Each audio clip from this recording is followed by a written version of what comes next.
All right, guys, welcome back again to the channel. Good morning, good afternoon, good evening, depending on where you're watching from. Thanks for joining back again for the updates.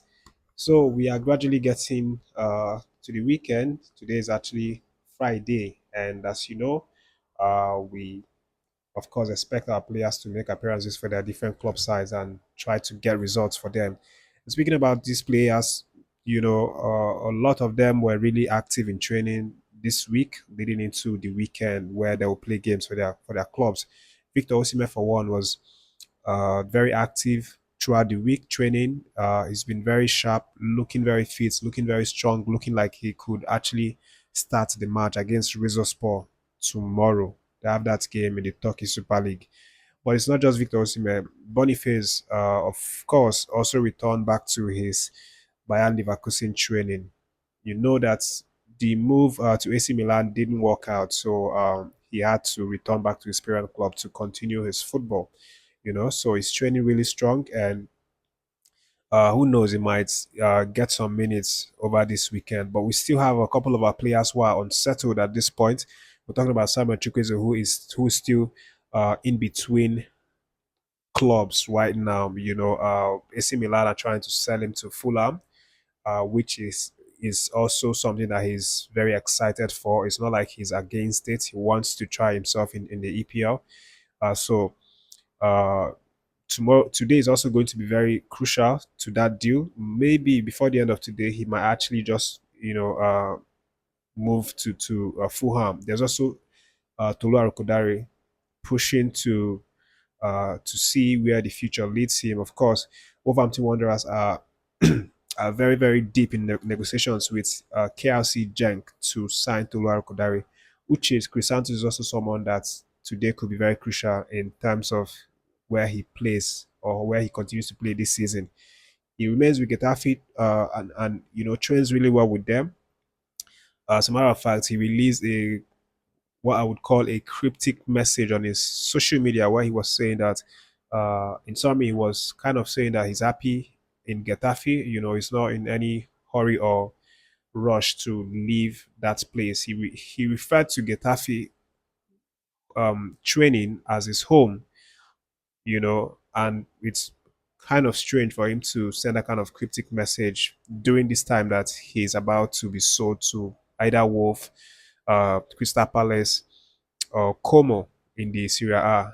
But he came out to post that on his social, which means that it's his way of indirectly saying no, thank you. I'm actually okay with where I'm at right now, and I'm not rushing to leave the club.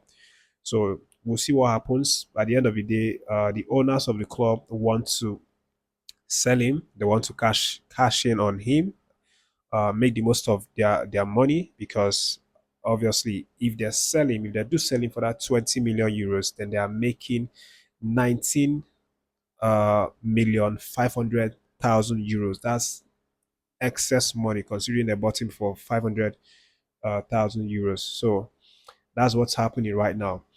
But beyond that, I'm just going to give you guys what I think is the most important gist in this update, which is obviously the fact that Coach Eric Shell has come out to talk about the 31-man provisional squad that he released in conjunction with NFF a few days ago.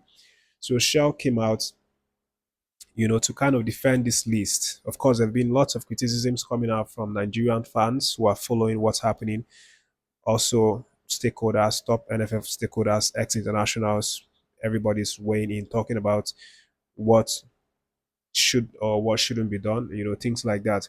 And for Coach Eric Shell, apparently he got a lot of criticism for including one man in particular, the 15 years old goalkeeper Ebenezer Akot. He got a lot of criticisms from the fans, top stakeholders who are asking, why is it so important that you included this guy? Is he is that the right thing to do? We had other players that you should have added into the list. But Kujarisha came out now to say that um, he is the boss, he is the coach, and he decides who to pick. To join in this list. He doesn't take order from anybody because he knows what he demands and he knows the people that have the quality that he is looking for. He defends Ebenezer Accord, saying that this boy is the best kid in the youth system in terms of the goalkeeping area. So why shouldn't he invite him into the senior team? To chill with the big boys, to play with the big boys, to train with them and gain more experience. Why shouldn't he do that? So this is what Coach Eric Shell has come out to say. He said it's only normal for him to include the best goalkeeper in the youth system into the national team for him to get train with the boys and get more train with the senior team and get more experience.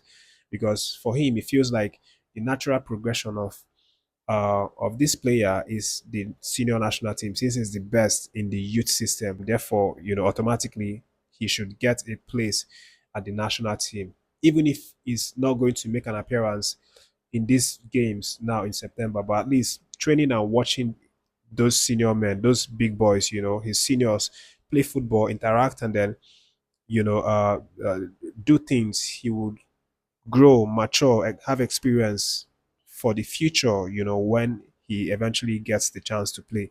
This is what Coach Eric Shah is saying. As I always do, I'm going to read out what Coach Eric Shah said word for word so you guys can fully understand what he said. So according to Shah, he said it's a decision of the coach and you have to respect it because the player who is the first choice of the youth team should be the future of the main team.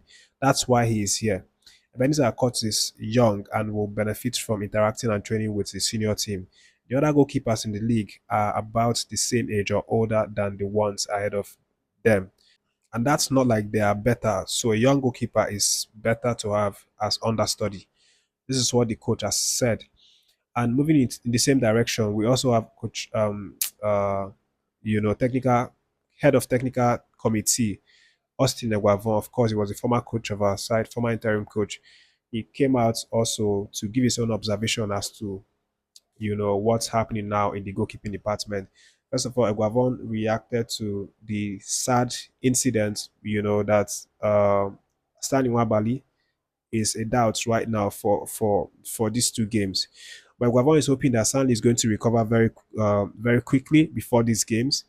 But if he doesn't recover, Eguavoen feels that any of these goalkeepers that are remaining have the quality to step up and of course embrace the opportunity to shine, to stake their claim, as a worthy, next in line to be the goalkeeper in absence of these guys. And even when they come back, if they play so well, obviously they can retain that position as the first choice. This is what Austin Eguavoen has said. And for Ebenezer Akot, Eguavoen is saying that yes, he's siding with Coach Eric Shell. It's really uh, interesting that Coach Eric Shaw invited Ebenezer Court. He said, in fact, it was a surprise to him because he didn't see that one coming. But at the end of the day, Eguavoen feels that it's going to be an opportunity for Ebenezer to learn, just like Eric Shaw said, learn from the senior players, train with them, see how they behave, see how they interact, and then develop from there so that when he gets his chance, he's going to use that experience and then settle in properly. It won't be so hard for him to settle.